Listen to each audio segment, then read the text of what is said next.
হরে কৃষ্ণ।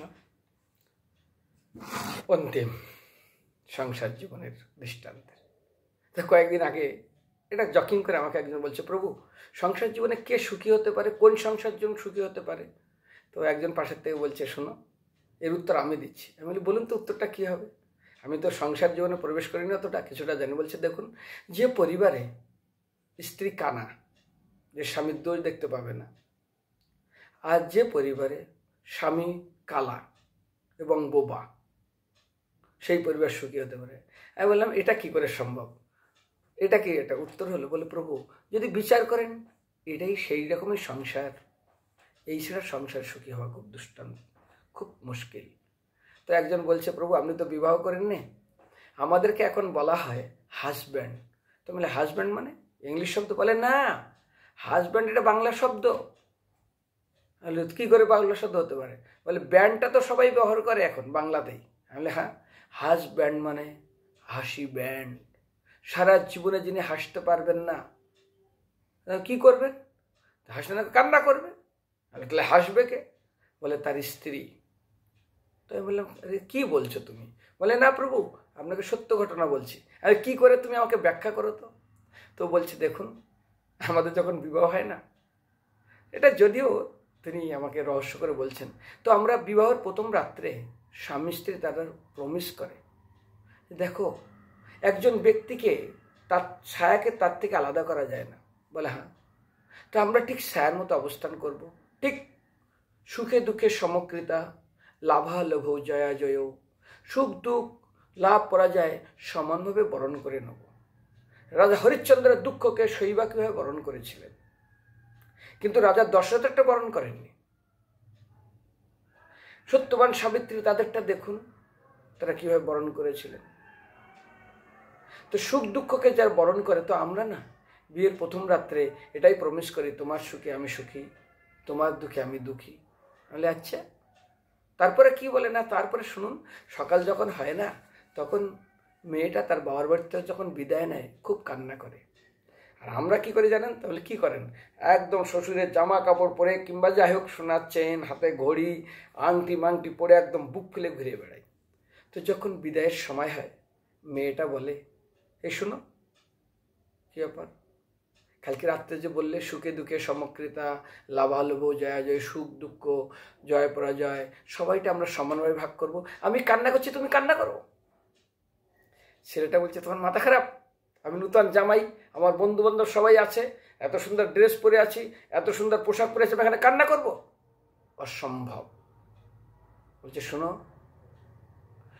কোনো অঙ্কের যখন প্রথমে কোনো যদি ভুল হয়, লাস্টে যেমন উত্তর পাওয়া যায় না শত চেষ্টা করেও, ঠিক সেরকম তুমি কিন্তু অঙ্কে ভুল করছো। তো বলছে, কী অঙ্কে ভুল করেছি? আজকে যদি তুমি কান্না না করো, আজ তুমি দাঁত বের করছো, এটাই তোমার জীবনের শেষ দাঁত বের করা, অর্থাৎ এটাই তোমার জীবনের শেষ আশা। আমি কান্না করছি, সেটা তুমি পাবে, এরপর সারা জীবন শুধু আমি হাসবো, তুমি কান্না করবে। তো আমি বললাম, এটা কিরকম প্রমাণ? তো বলছে, প্রমাণ শুনবেন। আমাদের একটা পুরুষের বড্ড জোর 4, 5, 6, 7, 8টা ড্রেস থাকে, তার উপরে থাকে না, একটা মহিলার আলমারি ভরাটা কাপড় থাকবে। ও উদাহরণ দিচ্ছে, আমি এটা প্র্যাকটিক্যাল জানি না, যেটা ও বললো সেটা বলছি। তবু যদি আপনি অষ্টমীতে নূতন কাপড় না দেন, মহামায়া একদম আপনার সামনে ত্রিশূল নিয়ে দাঁড়িয়ে যাবে। তাহলে আচ্ছা, সেই জন্য আপনি যতই বলুন এবার নেই, এবার দিতে পারছি না, দিতে পারছি না, না, আজ আমরা জীবনে একবার ভুল করেছি, ওই দিন যদি কান্না করতাম তাহলে আমার সারা জীবনে আর কান্না করতে হতো না। ও আমাকে বলেছিল, এটাই তোমার জীবনের শেষ হাসি, এরপর থেকে শুধু আমিই কান্না করব। তো প্রায় ক্ষেত্রে দেখা যায় যে প্রভুদের মুখে আর হাসি থাকে না, হাসব্যান্ড সারা জীবনের মতো হাসিকে তিনি ব্যান্ড করে ছেড়ে দিয়েছেন। সেই জন্য বিশেষ করে বলছেন, প্রভু আমাদের গৃহস্থ জীবনের আর একটা নিয়ম আছে। তো আমি বললাম, তোমার গৃহস্থ জীবনের তুমি এত এত কী সব নিয়ম বলছো? বলে, হ্যাঁ শুনুন, আমি একটা গল্প শুনেছিলাম।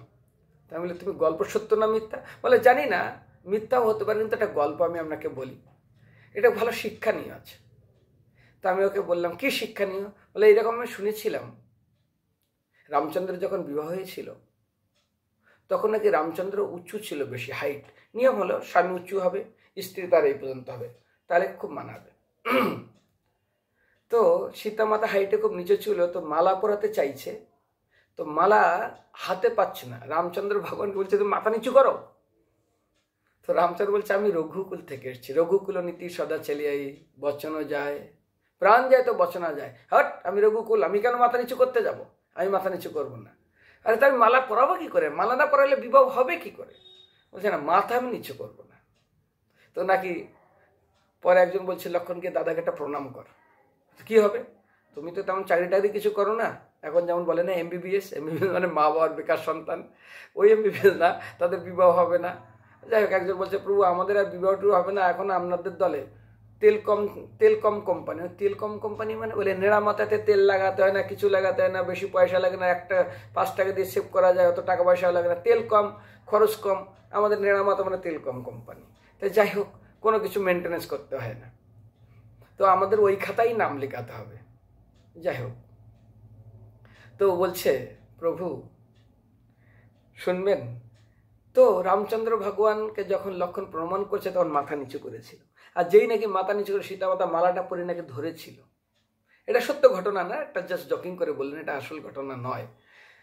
সীতা বলছে আমরাও যখন মালা পরি না তখন আমরা মাথা নিচু করি, আর যেই মাথা নিচু করি স্ত্রী কি করে, মালাটা টেনে ধরে। ধরে কি করে? ধরে কানে কানে বলে এই যে মাথাটা নিচু করলে না, সারা জীবন আর উঁচু করার চেষ্টা করবে না। তো সেই জন্য আমরা অমানি না মানদেন, আমাদের সারা জীবন অমানি না মানদেন হয়ে থাকতে হবে, তাহলে আমরা কিছুটা সংসারের সুখ দেখতে পাবো, নইলে কিন্তু আমরা সংসারের সুখ আর বেশি দেখতে পাবো না। আমি বলি ভাই তোমাদের এই সংসারের সায়েন্স আমাকে আর শুনে লাভ নেই। তো বলে আরেকটা গল্প শোনান প্রভু। তাহলে কি আবার গল্প শোনাবে? বলে একবার আকবর আর বীরবলের ভিতরে আলোচনা হচ্ছে। তো আকবর বলছে বীরবলকে, এই শোনো, এই জগতে বলো তো কার কথায় উঠে বলে আপনি রাজা, সবাই আপনার কথায় উঠে আপনার কথায় বসে? তো বীরবল বলছে ঠিক বলছো। আকবর বলছে ঠিক বলছো, কিন্তু আছে। কি কিন্তু আছে? আমাকে আর কতবার আমার কথা উঠবে আর আমার বসবে? তুমি বলো তো আর কারোর কথা না উঠে বসে কি প্রত্যেকটা সবাই কেন আমার কথা উঠে বসবে? বলছে না, আছে। তো বলছে বলো। বলে আপনি কিছু খারাপ ভাববেন না তো? বলে না না, আমি খারাপ ভাববো না, বলো। বলে আপনি কার কথায় উঠে বসেন বলুন তো? তো কাউকে ওখানে কেউ নেই, আমরা দুজনেই আছি। তো বলছে দেখো, আমার ভয়ে সারা ভারত ভয়ভীত, কিন্তু আমি আমার স্ত্রীর ভয়ে ভয়ভীত। বলে কেন? ও কখন যে চন্দ্রমুখী থেকে সূরজমুখী জ্বালামুখী হবে তার ঠিক নেই। কেন? বলে হ্যাঁ, আমি ওর ভয় পাই, আমি কিন্তু ওর কথায় উঠে বসি। কিন্তু সবাই কি সেই কথায় উঠে বসে? প্রত্যেকটা পরিবার। আমি তো সম্রাট, আমাকে আমি করি, কিন্তু এটা তুমি বলবে না। বলে তাকে ডাকা হোক গ্রামের লোককে। বলে ঠিক আছে। ও তখন কি করলো, চলে গেল, গিয়ে বললো আকবরের আদেশ, প্রত্যেকটা বাড়ির যারা বিবাহিত তারা আজ এই ময়দানে এসে দেখা করুন, না এইখানে এসে দেখা করুন। সবাই চলে এসছে। আকবর বলছে আমি এক প্রশ্নের সম্মুখীন হয়েছি। সেই প্রশ্ন হলো, যারা আপনারা স্ত্রীর কথায় উঠে বসেন তারা এই সাইডে চলে আসুন, আর যারা ওঠেন না তারা এই সাইডে চলে আসুন। দেখতে দেখতে দেখতে তো সবাই এক লাইনে দাঁড়িয়ে গেছে, একটা লোক আসেনি। আকবরের কি আনন্দ, দেখছো একজন পেয়েছে আমার রাজ্যে। বীরবল বলছে ডাকুন তো, ওনাকে ডাকুন। ডেকেছে, এই শোনো, তুমি একমাত্র ব্যক্তি, আমার আদেশ শুনেছ? বলে হ্যাঁ শুনেছি। কি বলেছি? যারা স্ত্রীর কথা উঠে বসে তারা এই সাইডে, আর যারা বসুন না তারা এই সাইডে। তো তুমি যে এই সাইডে দাঁড়ালে, হে আকবর মাফ করবেন, আপনার দণ্ডের ভয় আমার নেই। আসার সময় আমার স্ত্রী বলে দিয়েছে যেখানে বেশি ভিড়ভাট্টা হবে সেখানে তুমি যাবে না।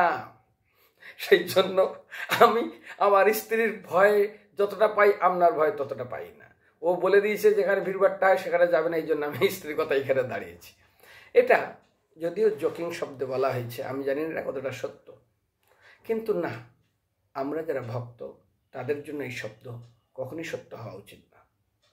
আমরা ঠিক ফুটবল খেলার প্লেয়ারের মতন, যখন কোনো ফুটবল খেলার প্লেয়াররা খেলা করে তখন সবার উদ্দেশ্য থাকে আমার পার্টির কী করে সুনাম হবে, আমার দলের কী করে সুনাম হবে। সেই জন্য দলের যিনি খুব ভালো খেলে সবাই ফুটবলটা তার পায়ে দেয়, দিয়ে কী করে, ও গোল দিক, আমার পার্টির সুনাম হোক। ওরও সুনাম হবে, কিন্তু মুখ্য উদ্দেশ্য আমার পার্টির, সবার চায় আমার পার্টির সুনাম হোক। এই জন্য যে ভালো খেলে সবসময় তার পায়ে দেয়, অন্য কেউ তার ক্রেডিট নিতে চায় না। ঠিক আমাদের ভগবত ভক্তদের কাছে ছোট নিবেদন, যারা ইস্কনের ভক্ত তারা কি করে কৃষ্ণের সেবা করা যায়, কি করে কৃষ্ণকে সেবা করে, কৃষ্ণকে ভক্তি করে এই জড়জগতের বন্ধন থেকে মুক্তি হওয়া যায়, সেই জন্য আমরা যেন ঠিক মিলে মিশে সুন্দরভাবে ভগবানের সেবা করে এই জগৎ থেকে বিদায় নিতে পারি। যেমন ফুটবল খেলার নিয়ম হলো টিমের সুনাম, আমাদের ইস্কনের সুনাম, প্রভুপাদের সুনাম এবং অন্তিমে ভগবত ধামের যাত্রার সুনাম। এই মাথা নিচু মাথা উঁচু করে না, আমরা সবাই বৈষ্ণব, আমরা সবার কৃষ্ণ সেবক। কী করে যখন দেখবেন আপনি একটা পুকুরে একই জায়গায় 10টা ঢিল মারবেন, ঢেউ হবে, কেউ কারোর সঙ্গে ধাক্কা খাবে না। মাত্র দুটা ঢিল দুই সাইডে ফেলে দিন, যতগুলো ঢিল ততগুলো ঢেউ, ততগুলো ধাক্কা। সেই জন্য আমরা যদি কৃষ্ণ সেবা কেন্দ্রিক হই, মনে রাখুন কোনোদিন অন্য কিছু হবে না। দেখুন আমরা ইস্কনে একই মায়ের না, একই বাবার না, একই দেশের না, একই জাতির না, একই কৃষ্ণ না, আমরা কত সুন্দর মিলেমিশে আছি, কোনো ঝগড়া নেই। আমাদের হৃদয়টা দেখুন কেমন, বাসুদেব কুটুম্বকম। সেটাই হলো ইস্কনের শিক্ষার একটা দৃষ্টান্ত। হরে কৃষ্ণ কৃষ্ণ কৃষ্ণ হরে হরে, হরে রাম রাম রাম হরে হরে।